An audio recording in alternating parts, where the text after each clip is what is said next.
First poem that I'm going to read was the aftermath of like a 2.5 week speed come down. And it's called Mon Valerie.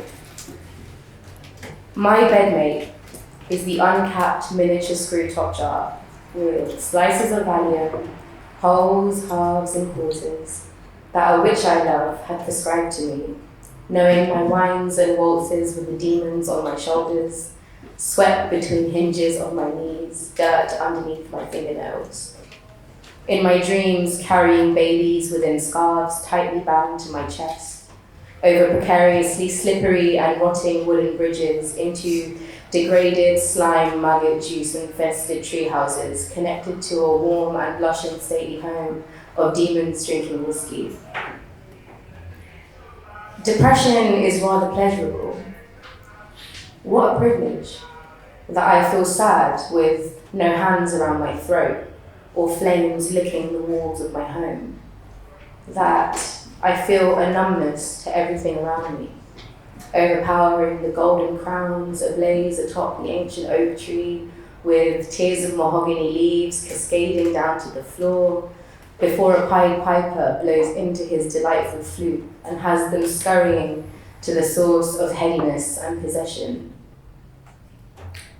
How curious that the pink splashes of my God across our heavenly canvas and the pinpricked black ceiling of our lives, beholding the possibility of stars, stir nothing within. Looking upon myself with wonder as the sweat from another glints upon my stomach in the lazy September afternoon sunshine that promised me a bouquet of apologies for a lover to bequeath me a gift from their bodies, and I am indifferent. And perhaps this is the reason. Books cannot gorge the way the fresh and buoyant paratas attached to my scent memory had. And hazard a guess, would you? The absence of mother's dedicated rose bushes colouring my psychology presents to me a lack. Unconditional love calls, declined the unconditional love, so as to sit and listen to the opera screech with content until it dies. 2.5 minutes, endlessly. I have watched my mother die over 100 times as a tiny android between my hands that have clasped together in desperate prayer, these hands that have held scandals and pleasure and pain, these hands that tend to green plants in an artificial room coloured in an artificial yellow. So I look to my bedmate, uncapped and ready and willing, to fit perfectly in the palm of these hands.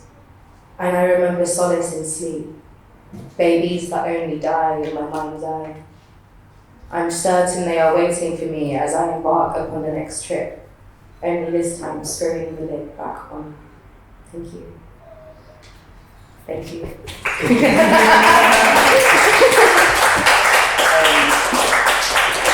Just going to read a couple more now. Civilization built on a network of letters and sound to snap shut the poetry, peacocking from the tongues of men who wore their hearts on a sleeve like kite-shaped children floating in the sky.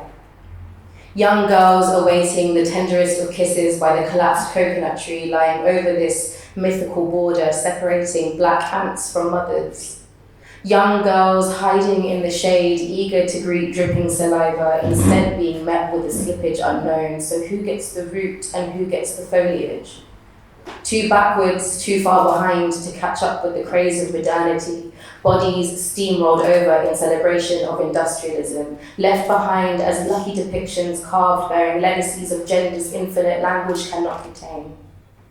I am wretched, attempting to capture histories found only in quiet places, such as the mark on a wooden photo frame caused by the impact of cool ground after your grandmother was found in bed with her daughter-in-law.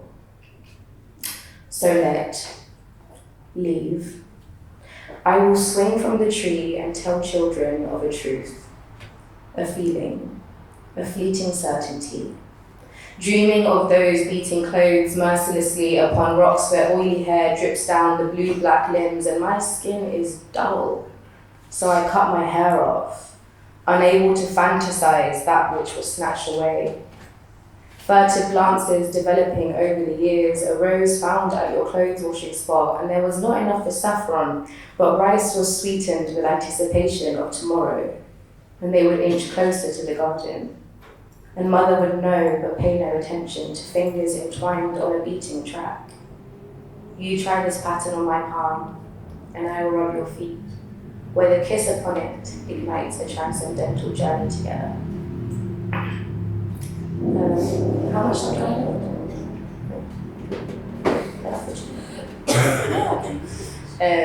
This one is called Curling Tongues. I read this not too long ago. You don't care, so. Coexisting exploitation. I shrink for your expanse, and we co-work to use my words through your mouth. I rule Britannia. Packaging contraband, illicit work to damage the self and nourish the other. Chlorinating histories, white-hot shit filtering piss and incoherent babbles of ejaculate in plumbing systems, bastardizing foggy waters, carrying our bodies hither. Unable to manage line sizes. To write and snort wrapped in smaller line sizes. Punctuation is in. I am the rose petals afloat in gasoline, remembering the brown hand hovering over slab and dipping entrails into liquid gas, lighting the switch, burning the post office.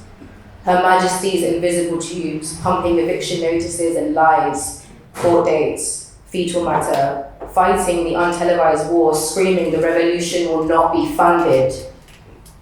I remember when the hairs on my father's radioactive head outnumbered the honest politician. I remember the red brick houses in northwest London fermenting sprayed ink from quills dipped in rivers of blood. I remember legends born on the front doors of Muslims, false prophecies and self-loathing wrapped in a bow of contempt. I remember holding my baby as patriotic bombs fell on Syria, watching her history crumble into the eyes of our cousins. And my father's hair fell like bombs each day as he was probed by radiation molecules, nuking nervous system ends and copulating white blood cells. I was 8 years old, knowing more about degradation and fights not worth the battle than I did basketball. I've got time for one more. This is my last one. It's called Stillwater. Tentacular empathy snaking around the guilt-filling caverns between awareness and dissociation. We act like the innocent still waters, depth, unseen, unknowable. I am the still water, octopus, a mind of mine. Without yours wouldn't exist. The moon has no say here. The moon can't move me, can't help you float up. This empathy like a mechanical claw, clunky, destructive, oblivious. I am the still water, flat threat. Advise you to keep children away from the edge, even I lose control. Brave explorers and naive dreamers welcome. Oh, I have been here an age, stagnant, limescale latched upon eggy rocks. The end, I have seen seasons fickle and pompous. I haven't moved for millions of years. Some assume I wait for victims of circumstance. Life came and went. I observe the clumsiness of creatures foraging for food in the safety far away from me. I am the still water. I watch the days melt, can hear houses breathe. I am the still water that corrupts and deceives. The sun cannot evaporate me. The rain cannot penetrate me. Fires happen around me, never within. I am the still water, the darkness, the gin. Thank you.